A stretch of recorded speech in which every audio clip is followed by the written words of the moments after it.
Hello, thanks for joining me again.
Ago it was 16 degrees Fahrenheit and today it's 66. Go figure. But that is the weather in northern Illinois and much of the Midwest. So anyway, today, 2 days ago, in the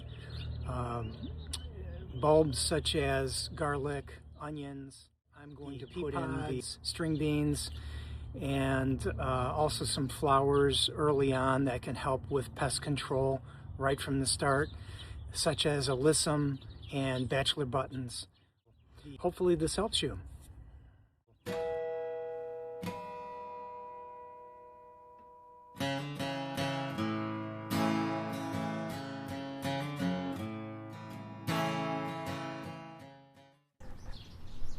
Planting sweet Alyssum and marigold flowers are two of the best ways to invite good insects to your garden.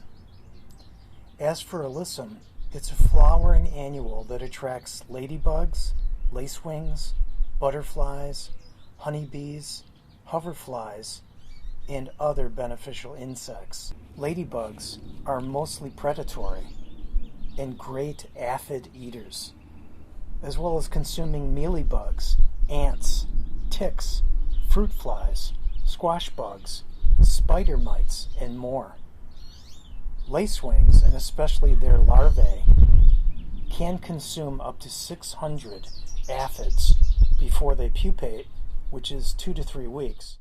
Eat whiteflies, small destructive caterpillars, spider mites, as well as the eggs of squash bugs. I've found squash bugs to be the toughest to get rid of.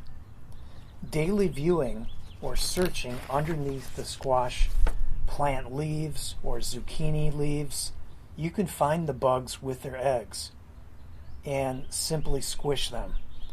Then I spray them with soapy water, which also kills them. Lastly, hoverflies look like tiny honeybees. They pollinate your plants and lay a larvae that eat aphids off of your tomato plants. So you want these beneficial insects on your team. And as you know, the honeybees that are attracted by these flowers and the butterflies are great pollinators. Sweet Alyssum is low maintenance. Plant it in full sun to part shade. It does best with moist, well-drained soil that has a neutral soil pH. In zones 5 and 6, plant these seeds directly in the soil in April or May.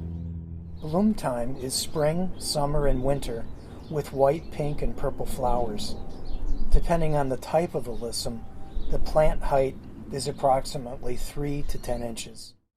Marigolds are also an annual plant. They too are easy to grow and a low-maintenance flower that blooms for all months of the summer. They thrive in full sun, and they are drought tolerant.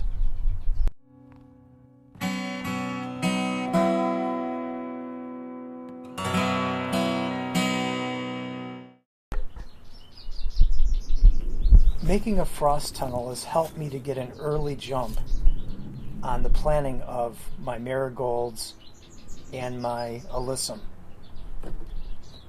The tunnel can be used also to transition inside plants to get used to the outside without killing them. Here's a quick run through on how to make a simple frost tunnel. You can get the frame, the tubing, in a local hardware store. It costs only about $2 per 6-foot tubing.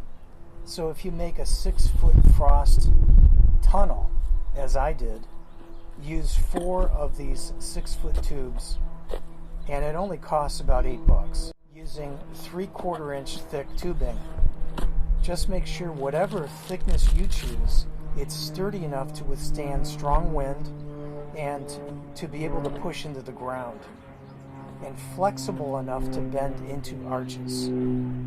Remember to cut the fabric long enough to close up at the ends of the tunnel. I reuse these fabrics and frames year after year. Snap Pea is an edible pod and a great source of vitamin C and vitamin K, and an excellent source of folic acid.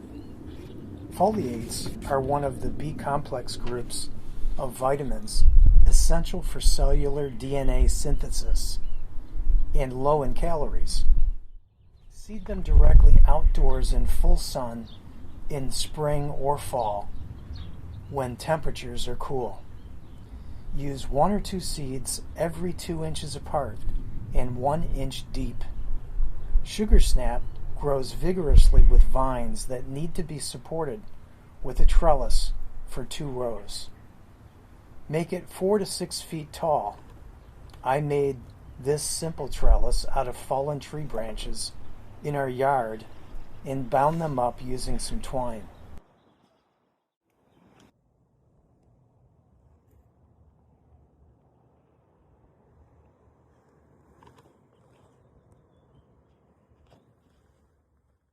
Jumbo sweet onions refer to a number of onion varieties, including Vidalia, Walla Walla, Sweet Spanish, and more. You'll have better success if you grow these from sets rather than seedlings, because the sets can tolerate the spring cold better.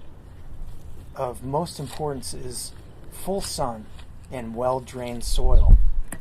Sand in your soil will help with their expansion and the soil drainage. Plant the onions in early to mid-spring. The onion sets in rows 10 to 12 inches apart and about 6 inches between sets. Plant these onions shallow, leaving the tip of the bulbs showing above the ground. Then, late in summer, when the leaves have withered, dig them up and allow them to dry in open air for a few days.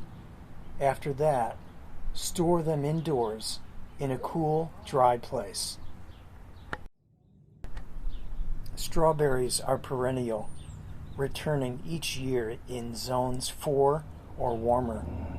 You'll need to mulch them after first frost. This will protect their crown for returning in the spring. Plant your strawberries as early as you can in spring when there's no frost at night. Dig a hole large enough so roots will not be bent.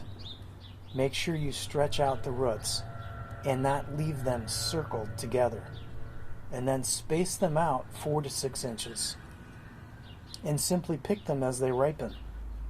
Not picking them when they ripe will cause more pests to be attracted to the planted area and may result in hurting your remaining strawberry production.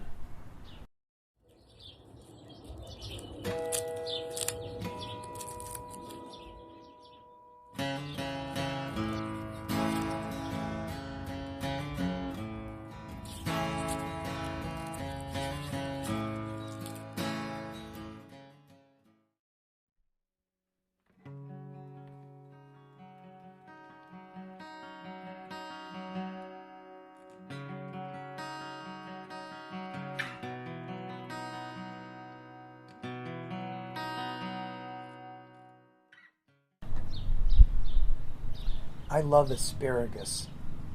I planted some from my mother in our yard when I was growing up, and it came back without any attention from me for 20 years. You'll need to wait to harvest, though, until the second year.